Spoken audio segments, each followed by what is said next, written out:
Les acteurs de la société civile environnementale ont procédé à l'élaboration de la note de position sur l'analyse de l'exécution de 10 mesures du ministère de l'Environnement et Développement durable validées au Conseil de ministres. L'expansion constatée des concessions forestières de conservation à travers les provinces forestières et l'impact socio-économique de non-octroi de permis de coupe du bois d'œuvre aux opérateurs forestiers. C'était lors d'un atelier de 2 jours organisé à Kinshasa du mercredi 23 au jeudi 24 février 2022. Dans la note de position, en résumé, à ce qui concerne les 10 mesures qui ont été prises par la vice-primature et le ministère de l'Environnement et du Développement durable, la société civile a réfléchi et s'indigne aujourd'hui par le fait qu'elle n'a pas été consultée en amont. Aucune organisation de la société civile a eu à participer de manière participative, même en ligne, avant que ces mesures soient prises, alors que nous avons des compétences, nous avons des gens qui ont fait plus de 20 ans dans le secteur et qui maîtrisent la matière. La société civile encourage la cession de concessions forestières qui ont déjà de plans d'aménagement de basculer en concessions forestières de conservation conformément à la loi. Nous encourageons cela parce que tout simplement, ça augmente un peu les couverts forestiers. Donc nous aurons plus de forêts protégées en RDC, pourvu que les processus soient encadrés. Nous encourageons aussi les projets RED qui peuvent être exécutés dans ces cadres-là de la conservation. Cette organisation constate avec amertume la violation flagrante du code forestier en matière de gestion et exploitation forestière et plus loin de communautés locales qui dépendent du prélèvement du bois d'œuvre par l'industriel.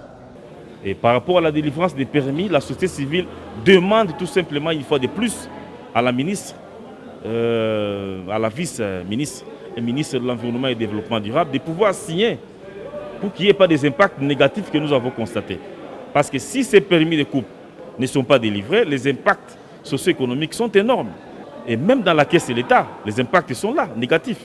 Sur le terrain, les accords de clause sociale ne seront pas alimentés puisque l'alimentation des fonds de développement locaux dépend de l'exploitation forestière. Dès lors qu'il n'y a pas l'exploitation forestière, les fonds de développement ne seront pas alimentés et les infrastructures socio-économiques ne seront pas exécutées. Les acteurs de la société civile ont présenté une série de recommandations, notamment l'analyse pour recadrage de la mise en œuvre de ces mesures, la tenue des états généraux, la mise en place d'un cadre juridique adéquat au développement et à la mise en œuvre de concessions de conservation, déconseiller tout octroi de nouvelles concessions de conservation et la mise en place d'une commission pour établir le manque à gagner de cette non-délivrance de permis et que le coupable réponde. À Kinshasa, il est 10h. Désiré Bompoké visite sa ferme située à Ndjil-Sekomaf, dans la banlieue est de la capitale congolaise. Dans sa ferme, il pratique souvent le maraîchage. Présentement, on cultive selon le climat. Actuellement, nous avons le zey, ngaï, nous avons le matembele, nous avons les épinards, nous avons les amarantes, bitekuteku, et puis il y a ce qu'on appelle les dongo-dongo et makassa aussi.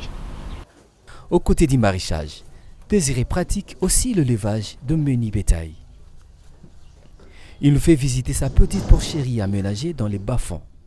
Ces dépouilles ici en image contiennent de la matière première. Pour alimenter notre digesta, nous utilisons le pyrin, s'il faut le dire, c'est-à-dire le bouche de porc. La bouse liquéfiée est ramenée ici pour produire de l'énergie. C'est les digesteurs. L'idée vient de René Matata, un promoteur congolais. En fait, ce projet, c'est un projet de valorisation des déchets organiques en gaz, qu'on peut utiliser soit comme gaz de cuisson pour préparer à manger, soit aussi, s'il y a beaucoup de déchets, on peut en faire aussi de l'électricité. On peut encore aller plus loin, même en faire du biocarburant. Ce dispositif installé ici s'inscrit dans la phase expérimentale de son projet Kinshasa Biogaz. Tous mes travailleurs préparent avec ça. Et puis même les voisins aussi qui préparent malewa, des choses comme ça.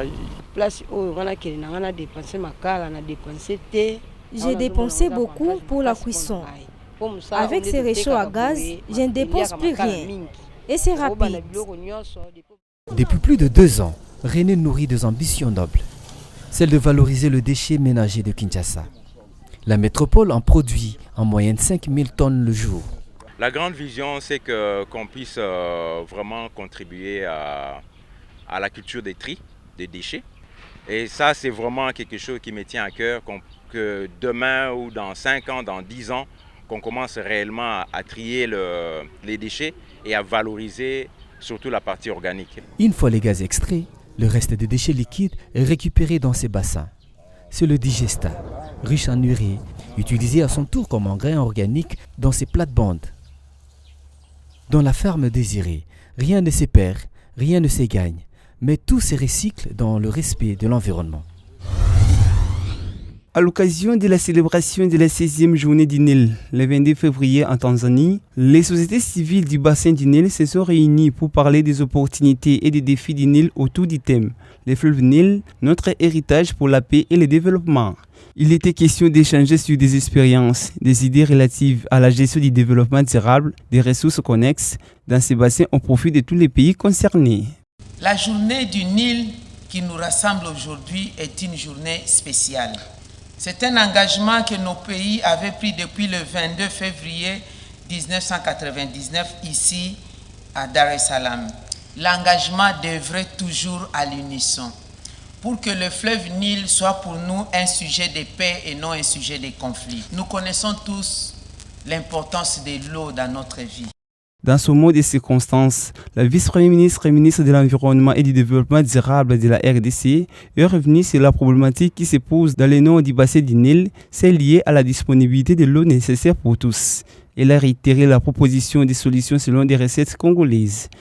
Les forêts de la République démocratique du Congo constituent une source par excellence pour renfouler le Nil. Les pays du bassin du Nil devront savoir que lorsque la République démocratique dit que nous sommes la solution face aux enjeux du climat, il s'agit de la solution venue du bassin du Nil. F. Bazaïba souhaite que les experts réfléchissent sur la possibilité d'un apport supplémentaire d'eau dans le Nil. Ce travail mettra en contribution des plusieurs experts de diverses disciplines pour une solution durable des pays en aval. C'est dans ce cadre que la vice-première ministre et ministre de l'Environnement et du Développement durable de la RDC a signé un accord cadre de coopération sur le fleuve Nil avec ses pairs de l'environnement. Les robinets de la régie des eaux à Kinshasa sont à sec. Dans la capitale, la grande partie de quartiers et communes réclament de faire face à une pénurie d'eau potable. Comme si ça ne suffisait pas, la régie des eaux de la direction provinciale de Kinshasa informe ses abonnés d'une unième coupure qui interviendra bientôt dans les parties centre, sud et est. Cette nouvelle n'est pas la bienvenue dans le chef de la population. Eu égard à cette information, certains foyers concernés ont réagi quant à ces.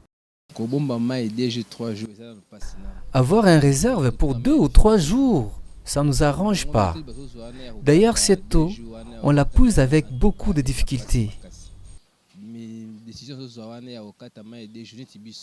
Cette décision n'est pas la bonne. Chez nous, nous puisons l'eau à tour de rôle. On se réveille à 2 ou 3 heures pour chercher l'eau.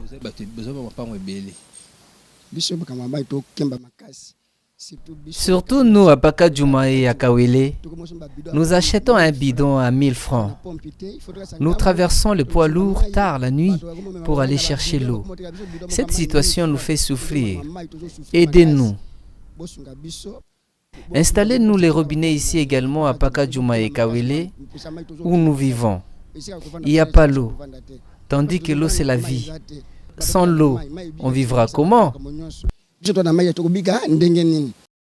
Dans cette note, il s'agit de la commune de Kalamu, Kassavubu, Lemba, Selembao, Kimbanseki, Kingaboa, Kinseso, Ngiringiri et Gombe qui seront privés de cette ressource naturelle. L'entreprise rassure le rétablissement de ses services aussitôt fini les travaux d'entretien. Entre-temps, les concernés sont invités de bien vouloir s'approvisionner en eau potable.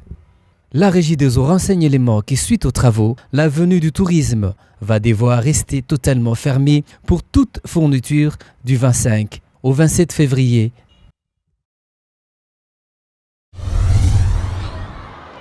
Plusieurs participants, dont quelques membres du gouvernement central, des représentants des organismes internationaux, des agences gouvernementales de développement comme JICA et les chefs de l'exécutif provincial ont relevé l'importance pour la ville de Kinshasa de se doter d'un plan directeur des transports adapté aux réalités du moment. La ville de Kinshasa s'est dotée depuis août 2015 du document de planification générale nommé Schéma d'orientation stratégique de l'agglomération quinoise. Les différents membres ont passé en revue les contenus de ces documents, lesquels deviendront une référence pour les différentes politiques sectorielles sur les thèmes de l'habitat, de la mobilité, des équipements structurants, des activités économiques, de l'environnement et de l'organisation des espaces d'une manière générale. Comme vous le savez, la ville de Kinshasa, dont la population avoisine 15 millions d'âmes, est confrontée à d'importants défis liés à son développement démographique, économique, social et des infrastructures, notamment le logement, les transports, etc. Le coût de la mise en œuvre de ce plan à l'horizon 2040 s'élève à 32 milliards 810 millions de dollars américains, dont 21 milliards 860 millions pour l'investissement initial et 10 milliards 940 millions pour l'exploitation et l'entretien. À Kinshasa, des organisations internationales, des ONG tendent leur main à l'administration pour la concrétisation du programme Kinshasa Bopeto. Dans les secteurs des infrastructures, le Japon est intervenu récemment en avril 2021 avec l'octroi d'un important lot de matériel d'une valeur estimée à environ 9 millions de dollars pour appuyer les travaux d'entretien routier de la ville de Kinshasa afin de permettre aux populations de profiter de ces voiries. Je vous laisse répondre à cette problématique avec l'assurance que votre sollicitude traditionnelle et de votre implication sauront répondre aux attentes des Quinoises et Quinois. La matérialisation du SOSAC nous a conduit à l'élaboration du plan directeur de transport de Kinshasa, PDTK en sigle, avec l'appui technique de l'agence japonaise de coopération JICA sous l'impulsion du gouvernement de la République.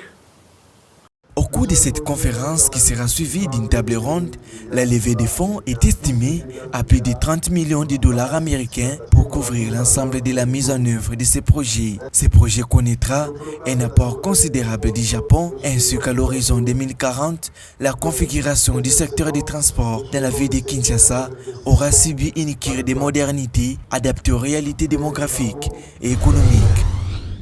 Quelques experts du ministère des Affaires foncières, les activistes urbanistes de la ville de Kinshasa ont réfléchi sur comment matérialiser les projets d'identification et d'enregistrement des locataires et bailleurs sur toute l'étendue de la capitale congolaise. Ils attendent par cette démarche constituer une base de données sur la question des locations dans la ville.